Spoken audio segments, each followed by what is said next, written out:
The third episode of Invincible Season 2 has just been released, with there being 3 different arcs going on at the same time with Mark's, Alan's and Debbie's. Tragedy was the common theme that ran throughout them all. So with that, let's recap, break down and explain all that there was to take away from this episode. So let's get into it. Here is Invincible Season 2 Episode 3, Ending Explained. Just to let you know, this video will contain spoilers from the comics and the episode, Omni-Man's return and what it means for the future. In the closing moments of this episode, we saw that Mark met Nuolzot, a bug-type creature from the planet Thraxa. He mentioned how there were meteorites that were set to be colliding with the planet, and if Mark didn't return to the planet with him, then the entire population, which was 42 billion people, would be killed. We know that Mark is an empath and finds it hard to decline the opportunity to help people in need, especially when trying to not be like his father. So even though they're not on his native planet, it was clear that he was going to go. After traveling for 6 days to the planet, once he arrived there, we saw that after Nuolzot called upon the leader, the Emperor was revealed to be none other than Mark's father, Omni-Man, marking his first true appearance in this season of the show.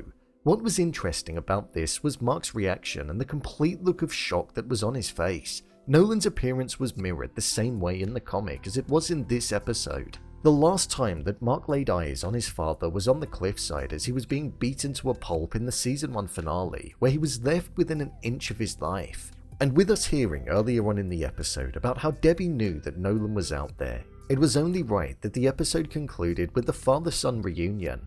This is something which is extremely similar to what happens in the comics. Omni-Man is the ruler of Thraxa, and as was mentioned by Nuolzot, their lifespans were extremely rapid when compared to humans. A full lifespan tends to be around 9 months, so by Omni-Man being there and being ever present throughout generations, he was able to gain the trust of the species and be seen as a leader, as he outlived generations of them.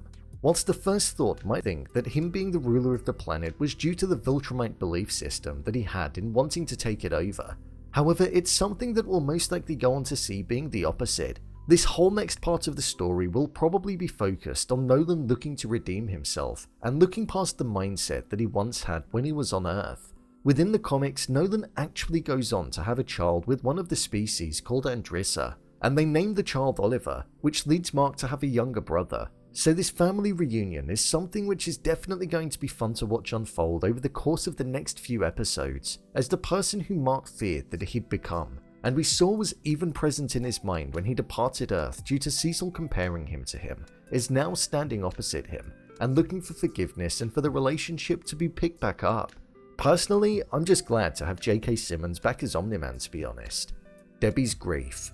This episode was very much focused on Debbie's grief again, and the fact that she actually referred to it as that was a good step for the character. I actually did a whole video on how the show is tackling grief and the stages that the characters are going through, so feel free to click in the corner and give that a watch afterwards.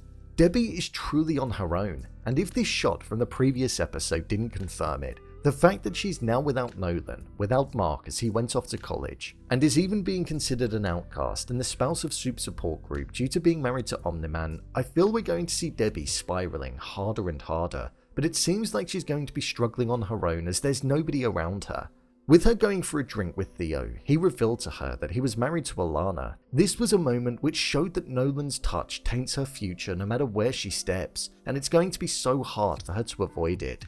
Grief is being made a main focus of in the show with the way that they're leaning into it with Mark and also Debbie, and I commend the way that the show is doing it, because they're truly making it feel so convincing and making us feel so bad for Debbie. Alan the Alien. This episode went rogue when we saw that Mark was going to get intimate with Amber for the first time at college, and it instead cut to Alan in space where we learned about his backstory, the Unopan people and how Unopa was destroyed as part of the Viltrumite takeover plan. Following the Viltrumites attacking Unopa, we saw that there were a few select survivors who managed to flee the planet, and in turn started recreating their population again, but with mutations, which made them extremely strong and able to hold their own in combat. Unlike what happened before, this is where we saw that Alan was born, the strongest of his kind. However, he wasn't strong enough to be able to take on any Viltrumites on their own, so he saw that he had to flee and went to a different planet. Thaedus led the coalition of planets where he got other alien races to come together in order to find a way to defeat the Viltrumites. This is where we saw Alan mention Mark Grayson and how he defied his father and wanted to protect his own planet, something that went against Viltrumite beliefs.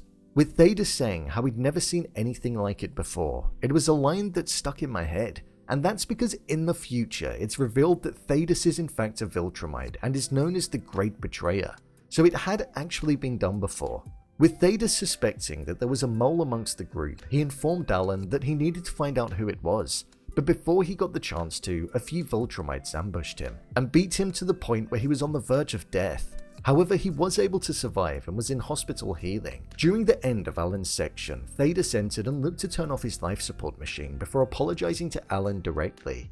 With Alan being an individual that was created to be extremely strong and to be the definition of the Unopan's resilience and heart, I wonder if he's actually going to survive even the turning off of the machine.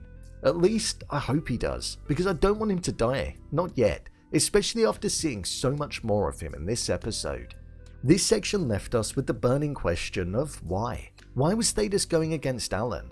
Well, one would assume that Thaedus is the mole, and after hearing about Mark Grayson, Invincible, he went to the Viltrumites and revealed information about him towards them. Hence why they were so keen on knowing. It does make me wonder if because Thaedus is a Viltrumite, they allow him to keep his planet as it's low down on the pecking order, especially because he's working with them, but I guess time will tell with that. Overall review. I thought this episode was a really good one. I loved the twist at the end, and I also liked the clear 3 separate stories that we had taking center stage. They were all as interesting as each other, and I feel like they're going to tie into the same individual plots as the story goes on. We had nothing on Angstrom Levy in this episode, which I thought was a bit of a shame. It would have been good to have seen how his plan was going in finding out the weaknesses that Mark has, and how he's going to use them against him, but I feel like that is the main part of this season. So the show is probably going to be slowly drip feeding and building us up towards it. The control that Cecil is trying to have over Mark hasn't necessarily had the center stage in the show, but it's something that I have been noticing getting a bit more prominence as the episodes have developed. So the hostility is something which is definitely brewing between the both of them. There was no Invincible title card in this week's episode 2. I was hoping we'd see more of the clues around what it could actually mean and its importance of the cracking, but I guess we'll just have to wait until next week. With only one episode to go until the mid-season finale, it was definitely the right time for Nolan to return. I was wondering how they'd do it, and they did it in a way that was true to the source material and could potentially change the way that we view the character moving forward. But who knows if it will for Debbie and the rest of planet Earth? Probably not. So, there you have it, Invincible Season 2 Episode 3 Ending Explained. If you want to see more videos such as Endings Explained, theories and predictions, and character breakdowns, then click on the card in the top corner. Or alternatively, you can head over to my channel where you'll find them all. And finally, if you'd like to see what I rate the latest movies that don't quite make the cut to getting a dedicated video, then head over to my Letterboxd profile. It's where I rate the latest releases in real time. What did you think of this episode? Leave a comment down below, and don't forget to subscribe. I'll see you next time.